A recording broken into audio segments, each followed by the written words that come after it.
지난 15일 미국 서부와 동부의 중심지인 캘리포니아와 뉴욕주가 코로나 관련 방역 규제를 대폭 풀고 경제 활동을 재개하기 시작했습니다. 뭔가 희망이 좀 보이는 것 같습니다. 그러나 코로나가 남겨놓은 상처들은 여전히 남아있죠. 코로나가 준 질병이나 죽음, 그리고 경제적 어려움 같은 것들입니다. 그리고 그 중에 하나가 바로 신앙적인 침체입니다. 지난주 오랜만에 몇 분과 만나서 이런저런 이야기를 나누었는데 그 중에 한 분이 지금 자신은 교회를 다니지 않고 한국에서 온라인으로 드려진 예배에 참여하면서 많은 은혜를 받고 있다, 이런 이야기를 했습니다. 그 이야기를 들으면서 참으로 안타까운 마음이 들었습니다. 주님이 우리에게 은혜를 주시는 것은 우리에게 어떤 행복과 축복된 생활을 하라고 주시는 것도 있지만 주님의 고난에 동참할 수 있는 능력을 가지도록 하시기 위해서 우리에게 은혜를 또한 주시는 것이죠. 그런데 예배를 통해서 은혜만 받겠다라고 하는 것은 우리의 기독교의 귀한 영적 유산인 그 십자가의 영성을 잃어버리는 일이 되고 말기 때문입니다. 온라인 예배에 익숙해진 성도들이 교회에 잘 모이지 않게 되고, 그리고 작은 교회들이 문을 닫는 일들이 일어나고 있습니다. 코로나로 인해서 많은 성도들이 교회를 떠났지만 다시 교회로 돌아오는 성도들은 많지가 않습니다. 그 이유 중에 하나가 욜로라고 말합니다. You only live once. 한 번밖에 없는 인생이다, 이렇게 말하는 것이죠. 뭔가 그럴듯한 것 같습니다. 그래서 많은 사람들이 자신의 오락에 집중하면서 살아갑니다.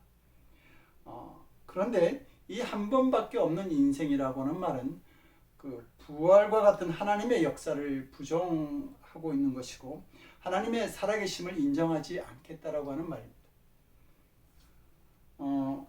오늘 성경 본문은 하나님은 살아계시다라고 이렇게 증거하고 있습니다. 이 세상을 살아가는 사람들이 다 하나님을 잘 알고 있습니다. 단지 하나님을 믿지 않거나 하나님이 어떤 분인지 막연하게 알면서 생활할 뿐인 것이죠. 그래서 하나님에 대해서 여러 가지 말들을 합니다. 하나님은 살아계시지 않는다거나 잘 모르겠다거나 아니면 하나님은 한 분이 아니라 지구의 모든 물체 속에 들어가 계시는 범신론적인 주장을 하기도 하죠. 문제는 이렇게 하나님을 알지만 하나님이 나를 창조하시고 나의 삶을 주장하시고 나를 구원하실 분이라고 하는 믿음이 없다라고 하는 것입니다. 근데 성도 여러분, 우리에게 중요한 것은 하나님이 어떠한 분이라고 하는 것을 아는 것보다 그 분이 나의 하나님, 나를 구원하신 하나님이라고 하는 신앙 고백이 더 중요하다고 하는 말입니다. 하나님께서 우리에게 바라시는 믿음도 하나님은 오직 한 분으로 지금도 살아계시며 우리를 구원하시는 역사를 진행하고 계시다라고 하는 그 믿음을 바라고 계시는 것이죠. 성도 여러분들은 하나님의 살아계심을 믿습니까? 그러면 여러분들은 복된 사람들입니다. 왜냐하면 이 믿음이 없이는 우리가 구원을 받을 수 없기 때문이죠. 제가 학교 다닐 때 손바닥에 들어오는 아주 작은 영어 단어장을 가지고 열심히 외웠던 기억이 납니다. 특히 단원이 바뀌어지는 때가 되면 학교를 걸어서 오가면서 그 단어장에 있는 단어들을 열심히 외웠습니다. 왜냐하면 그 단어를 외우지 못하면 그 다음 단원에 대한 진도가 나갈 수가 없었기 때문이죠. 단어가 가장 기초적인 공부였던 겁니다.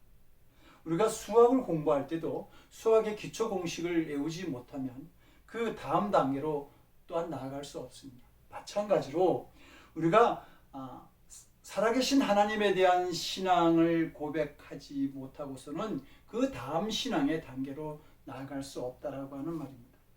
그런데 불행하게도 신앙이 없는 사람들뿐만 아니라 신앙이 있다라고 믿는 분들조차도 하나님이 살아계시다라고 하는 그런 어떤 그 믿음에 대한 확신을 가지지 못하고 신앙생활하는 것을 볼 때가 있습니다. 그래서 믿음은 가지고 있는 것 같은데 그 신앙생활 하는 것을 보면 세상 사람들과 별반 다를 바 없는 그런 생활하는 것을 보게 되죠.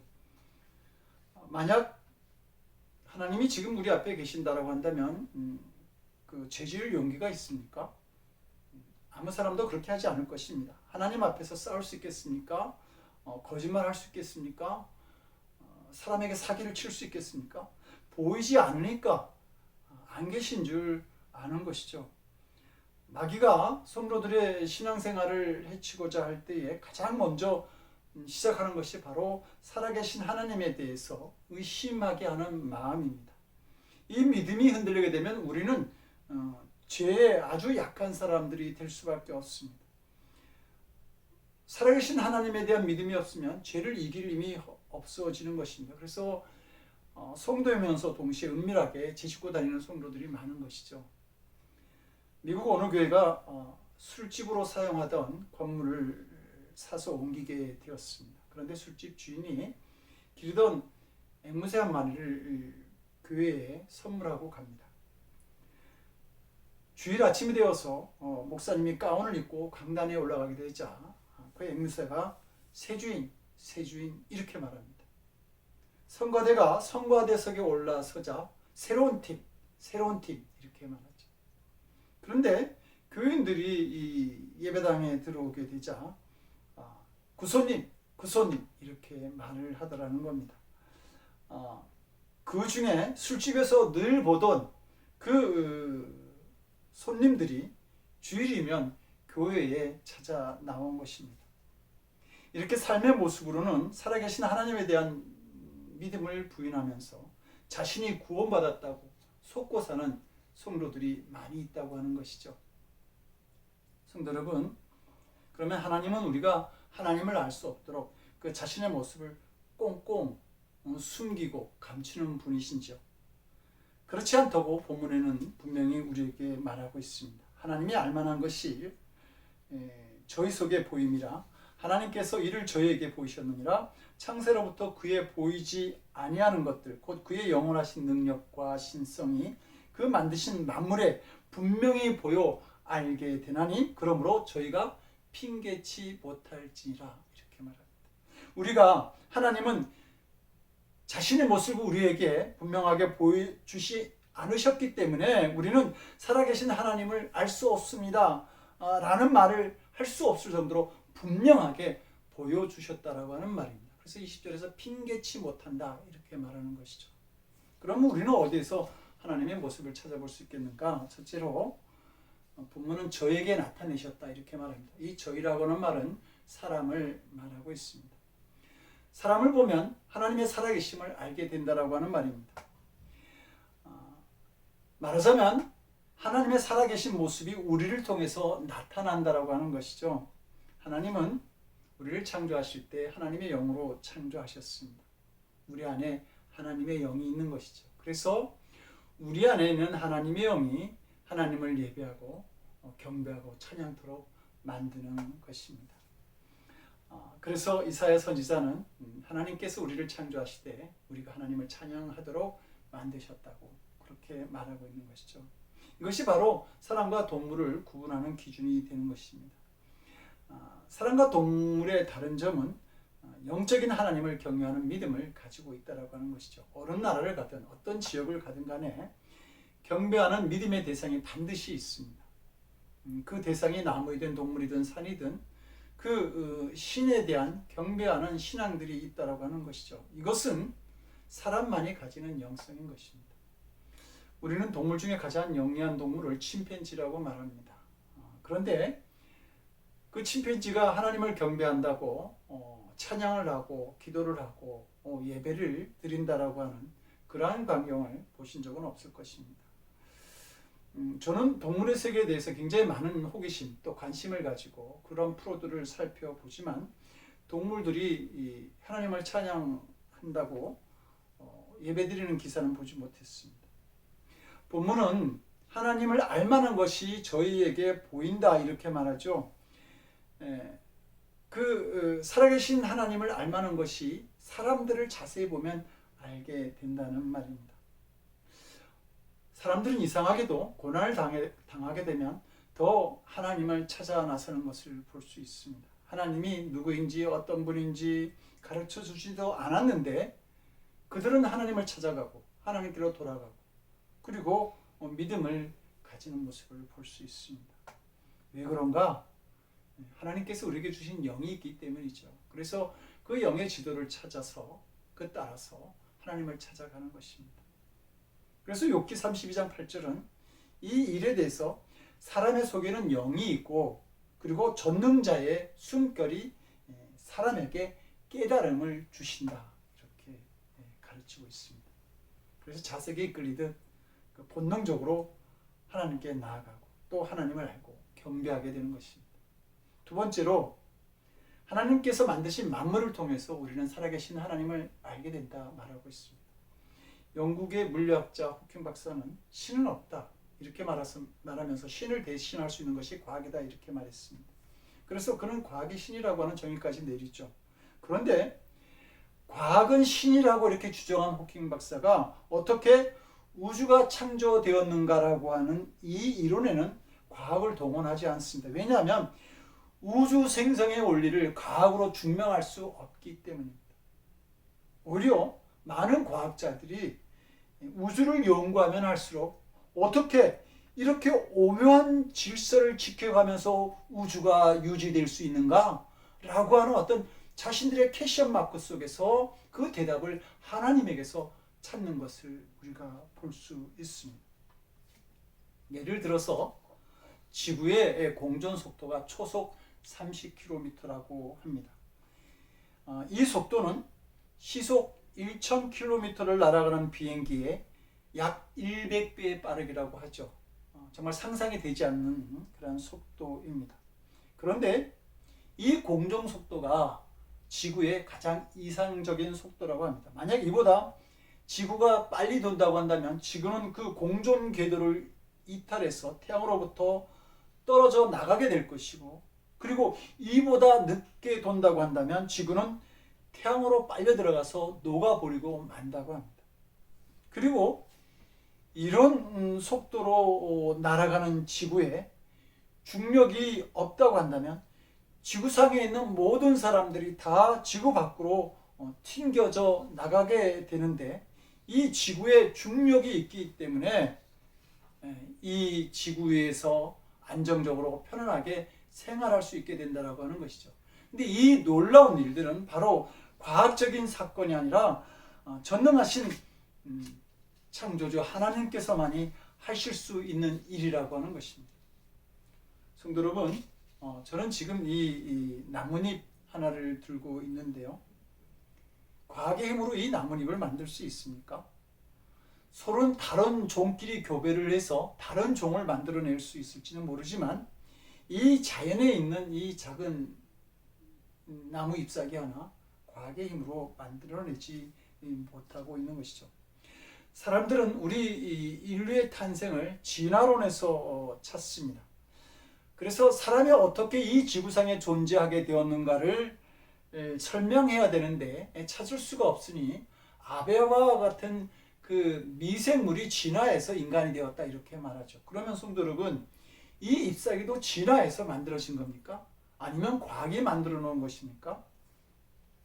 아무리 과학이 발달한다 할지라도 이 잎사귀 결코 만들어내지 못합니다.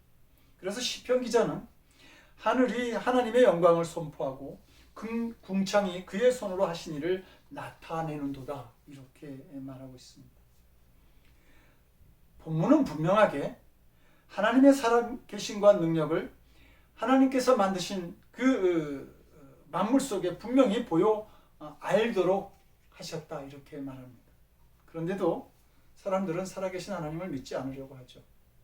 요한복음 5장을 보게 되면 그 예수님께서 안식일 날에 38년 된 병자를 고치셨습니다. 모든 사람이 포기한 그 환자를 예수님이 고쳤는데 유대인들은 오히려 율법을 어겼다고 예수님을 잡아 다니고 있었죠. 이들을 피해서 도망 다니시던 예수님이 너무 답답하시니까 안타까운 마음으로 그들에게 나타나셔서 왜 내가 그리스도인지를 설명해 주십니다. 그 첫째는 나보다 먼저 6개월 이 세상에 태어난 세례 요한이 나에 대해서, 메시아에 대해서 말하지 않았느냐. 두 번째로는 너희들이 지금 보고 있지 않느냐. 내가 38년 된 병자를 낫게 하고, 그리고 귀머거리고 듣고 눈먼 자가 보게 되는 일들을 너희들이 지금 보고 있지 않느냐. 세 번째로 하나님의 나에 대해서 벌써 구약 시대 때부터 예언하지 않았냐라고 이렇게 말씀하십니다. 오죽 답답하시면 예수님이 직접 자신의 메시아라고 그렇게 증거하셨을까요? 그런데도 불구하고 그들이 믿지 않았습니다. 예수님이 말씀하시고 성경에서 예언을 하고 주변에 있는 사람들이 하나님은 살아계시다라고 그렇게 말하는데도 불구하고 믿지 않는 이유가 무엇일까? 오늘 본문 21절은 이것을 미련하여 마음이 어두워졌다 이렇게 말하고 있습니다. 마음이 어두워진 사람의 특징이 뭡니까? 예수님은 요한복음 3장에서 이렇게 말씀하고 있죠.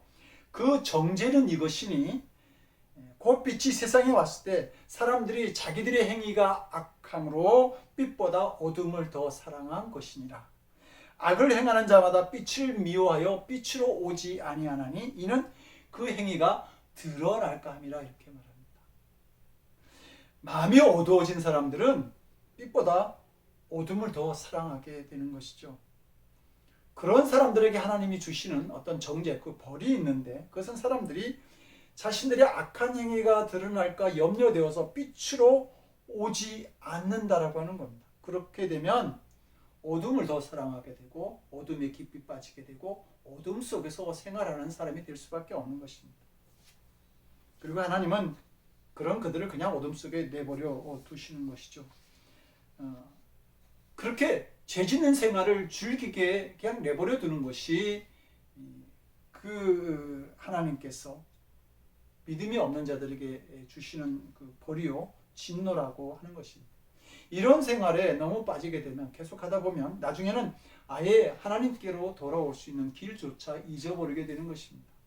그러므로 성도 여러분, 살아계신 하나님에 대한 믿음을 고백하지 못하는 것을 두려워할 줄 알아야 합니다.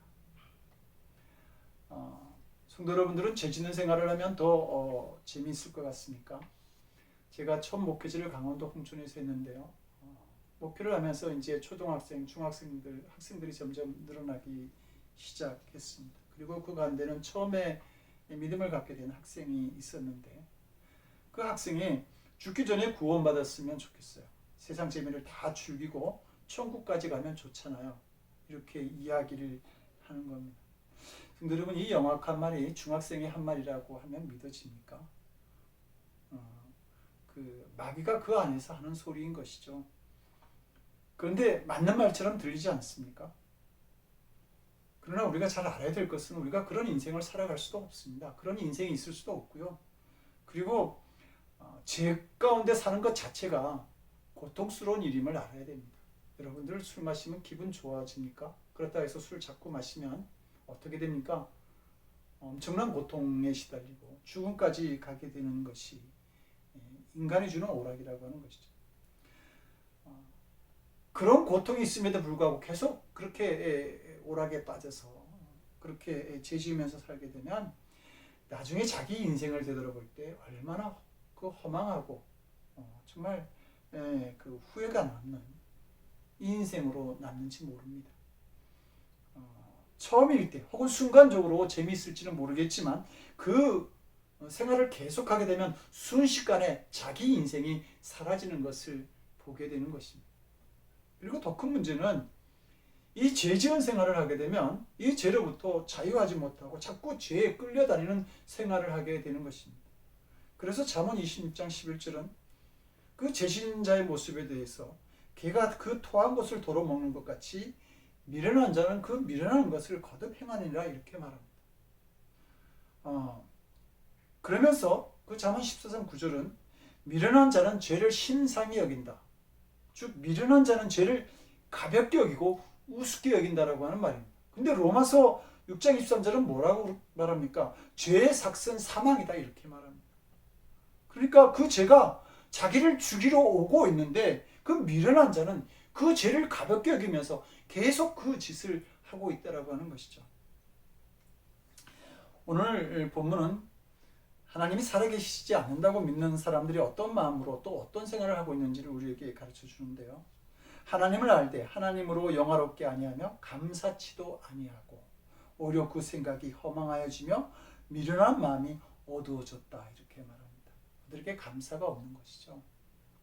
내가 잘나서 다 이렇게 된 것 같고, 그리고 나만 한 사람이 없는 것 같은 교만한 마음으로 살아가게 된다라고 하는 겁니다. 우리는 하나님 없이도 때로는 감사하는 마음을 가질 수 있습니다. 그러나 그 감사의 대상이 하나님이 아니라 주변의 도움이나 어떤 사람일 수밖에 없기 때문에 그 감사가 계속 유지될 수가 없는 것이죠. 만약에 주변의 환경이 바뀌어지면 그 환경에 따라서 언제나 감사도 바뀌고 언젠가는 사라질 수 있는 그런 감사가 되는 것입니다. 두 번째로 허무주의적인 생각에 빠지게 됩니다. 왜 살아야 되는지 잘 모릅니다. 그리고 열심히 살아봤자 죽으면 끝이잖아 라고 하는 이런 그 죽음이 인생을 결정하는 것만 같은 그런 어리석은 생각을 하는 것이죠. 한 사람이 인생의 허물을 느꼈습니다. 그래서 왜 사나 싶어서 자살을 결심하고 샌프란시스코에 있는 금문교 난간 위로 올라갔습니다. 막 뛰어내리려고 하는 순간에 지나가는 행인이 그를 붙잡죠. 그래서 그 행인과 이야기를 하게 됩니다. 자기가 왜 죽어야 되는지를 이제 열심히 설명을 하고, 또 그 행인은 왜 죽지 말아야 되는지를 설명하기 시작했습니다. 그렇게 한참 이제 논쟁을 하고 결론이 났는데 그 둘이 같이 뛰어내려서 죽었다고 합니다. 자신을 창조하신 하나님에 대한 믿음이 없는 사람들이 내리는 결론들이 이러한 것들인 것이죠. 성도 여러분, 돈이 많으면 또 내가 성공을 하면 그런 허무주의적인 사고가 없어질 것 같습니까? 아니요. 오히려 더 많아집니다. 솔로몬처럼 성공을 하고 많은 돈을 가진 사람도 인류 역사상 많지 않을 것입니다. 금덩어리가 땅에 굴러다닐 정도로 그렇게 나라를 잘 통치하고 많은 돈을 그는 가졌습니다. 그런데 그가 전도서 1장 2절에서 뭐라고 말합니까? 전도자가 가로되 헛되고 헛되며 헛되고 헛되니 모든 것이 헛되도다. 하나님을 영화롭게 할 믿음이 우리에게 없어지면 그 허무주의에 빠지게 되는 것입니다. 허무주의에 빠지면 삶의 방향이 보이지 않고 그리고 죽음만 보이는 것이죠. 이렇게 깊은 허무주의에 빠졌던 그 솔로몬은 전도서 12장 13절에서 이렇게 말합니다. 일의 결국을 다 들었으니 하나님을 경외하고 그 명령을 지킬지어다. 이것이 사람의 본분이니라. 사람의 모든 일의 결국, 즉 마지막 일은 하나님을 경외하고 그 명령을 지키는 일이라고 하는 것입니다. 이것이 사람의 본분이고 이 본분을 따라 살 때에 허무주의적인 생각에서 벗어날 수 있었던 것이죠. 성도 여러분, 저는 우리 모두가 살아계신 하나님에 대한 확신이 있기를 원합니다. 우리가 함께 이 믿음을 가지지 아니하면 우리 교회가 하나님께서 지시할 곳으로 가는 그 여정이 몹시 힘들어질 수 있기 때문입니다. 이스라엘 백성들이 출애굽을 해서 시내 산으로 나아갈 때에 아말렉 족속과 싸움을 하게 되죠. 그때에 아말렉 족속이 어떻게 이 이스라엘 백성들을 공격했는지에 대해서 신명기 25장 10절 18절은 이렇게 말해줍니다. 너희는 애굽에서 나오는 길에 아말렉이 내게 행한 일을 기억하라. 곧 그들이 너를 길에서 만나 내가 피곤할 때에 내 뒤에 떨어진 약한 자들을 쳤고, 이렇게 말합니다.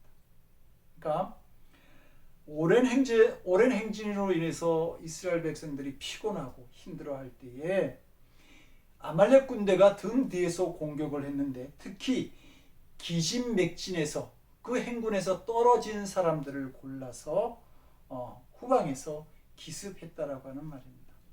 이것이 바로 마귀가 공동체를 무너뜨리는 방법입니다. 살아계신 하나님에 대한 신앙을 가지지 못하는 성도가 있다고 한다면 마귀는 그 성도를 공격할 것이고, 그 성도를 인해서 모든 성도가 힘든 싸움을 하게 된다는 말입니다. 이것이 코로나 시대를 지나가는 우리 모든 성도가 한 사람도 낙오됨이 없이 살아계신 하나님에 대한 굳건한 믿음을 가져야 되는 이유가 되는 것입니다. 사도 바울은 내가 그리스도와 함께 십자가에 못 박혔다. 그러므로 이제 내가 사는 것은 내가 사는 것이 아니고 오직 내 안에 계신 그리스도께서 사시는 것이라 이렇게 말을 하죠. 성도 여러분들도 여러분 안에 그리스도께서 살아 계십니까? 그렇게 살아계신 하나님과 우리가 함께 살아가게 되면 우리에게 주시는 어떤 축복을 예수님은 그 요한복음 15장에서 이렇게 말씀하시죠. 나는 포도나무고 너희는 가지인데 그가 내 안에 내가 그 안에 즉 살아계신 믿음을 고백하는 너희들 안에 거하면 그 사람이 많은 열매를 맺느니라. 그러니까 살아계신 하나님에 대한 믿음의 고백이 우리로 하여금 놀라운 열매를 맺는 삶을 살아가게 한다라고 하는 것입니다. 코로나로 인한 신앙의 위기 속에서도 살아계신 하나님과 함께 더 많은 신앙의 열매를 맺는 성도들이 될 수 있기를 주님의 이름으로 간절히 축원드립니다. 기도하시겠습니다. 살아계신 하나님, 내가 나를 믿느냐, 또 내가 믿는 자들을 보겠느냐, 이렇게 안타까워하시는 주님 앞에 하나님은 살아계십니다라고 하는 이 믿음을 고백할 수 있는 저희들이 되게 하셔서 하나님을 영화롭게 하는 삶을 살아가는 복된 성도들이 되게 주여 은총을 베풀어 주시옵소서. 이제는 성자, 성부, 성령 삼위일체 하나님의 거룩하신 은총과 역사하심이 하나님은 살아계십니다. 언제 어느 때나 저와 함께 하십니다라고 하는 이 믿음의 고백을 통해서 하나님을 영화롭게 하고 온전히 하나님께 영광 돌리는 믿음의 삶을 살아가기를 원하는 거룩한 성도들 머리 위에 저들의 삶과 가정과 일터와 삶의 곳곳 위에 지금으로부터 영원토록 함께 하옵시기를 간절히 축원드리옵나이다. 아멘.